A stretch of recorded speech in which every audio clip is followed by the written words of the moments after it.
Comment stimuler son immunité?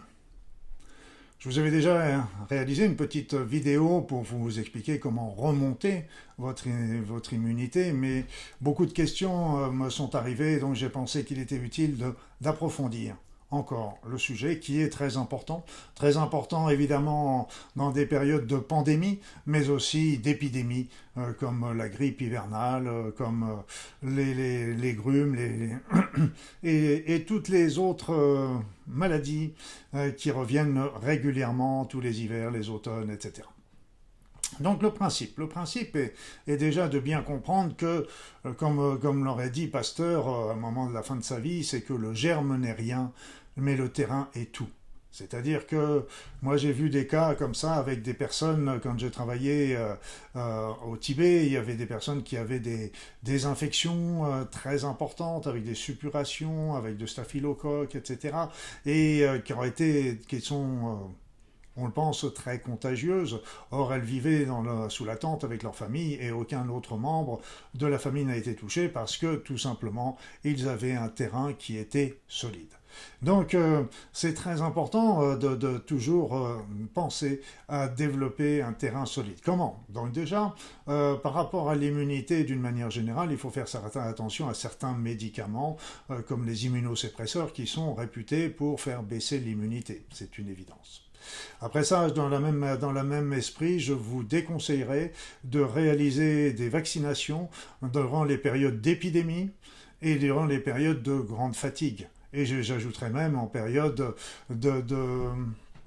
d'hiver, voire d'automne, où justement on se retrouve avec bon nombre de germes qui circulent. Votre immunité a déjà fort à faire pour lutter contre ces germes. C'est pas la peine de rajouter d'autres gènes contre la tétanos, la diphtérie, etc., que vous pourrez reporter, par exemple, au printemps suivant. Là, ce sera une période qui se paraîtra, ou à l'été, ce sera une période qui sera beaucoup meilleure.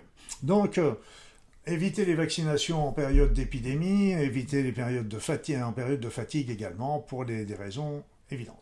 Après ça, justement, lutter contre la fatigue. Et là aussi, la fatigue est très très péjorative pour l'immunité. Donc là, vous pouvez utiliser, on a beaucoup de choses. On a le magnésium, la gelée royale, la vitamine C, l'aloe, le shiitake, le ginseng, etc. Mais pensez à lutter contre la fatigue parce que, évidemment, un terrain dégradé va favoriser la survenue de baisse immunitaire et donc d'infection.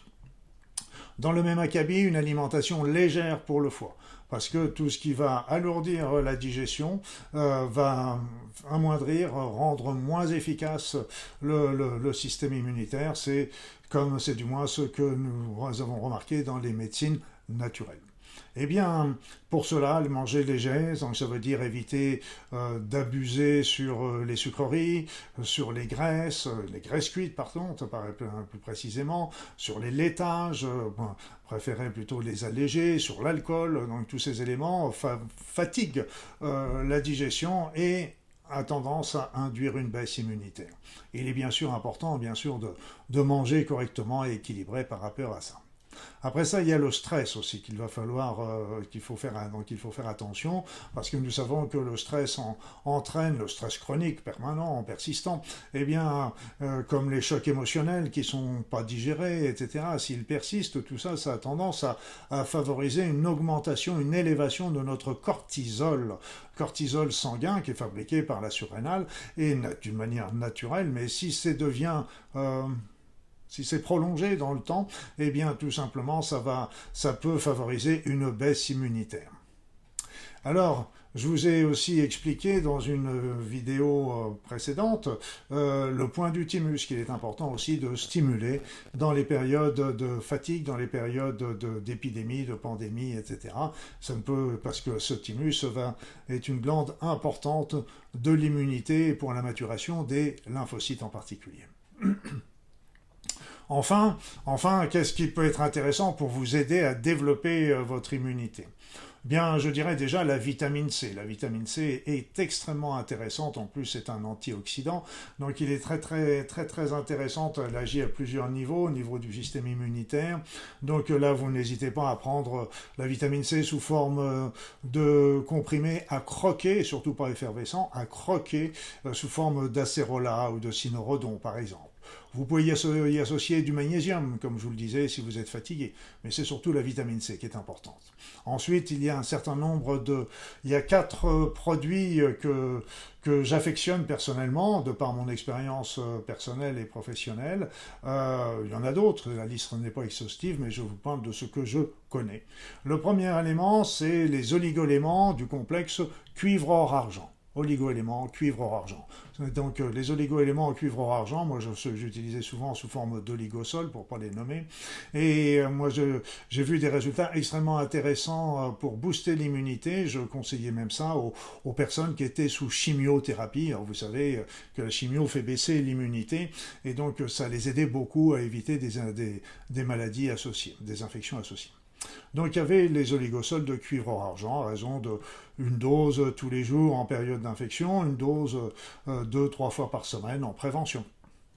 Après ça, il y a le maïtake. Le maïtake est un champignon japonais qui est aussi très intéressant parce qu'il va à la fois remonter votre état général et rebooster votre immunité.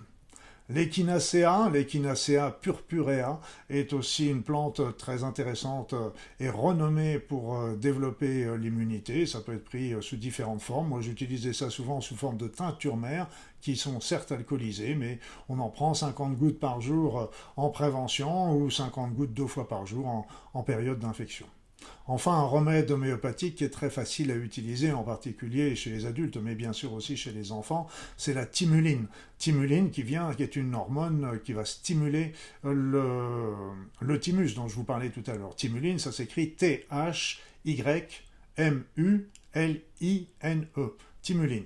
Moi, je vous conseille de prendre ça en 9 CH, c'est la dilution, et vous en prenez 3 granules par jour en préventif, et vous, comme je vous le disais, vous pouvez très bien le donner aux enfants sans problème. Et pour les nourrissons, il suffit de diluer les petites granules dans un petit peu d'eau pour aider à développer leur immunité.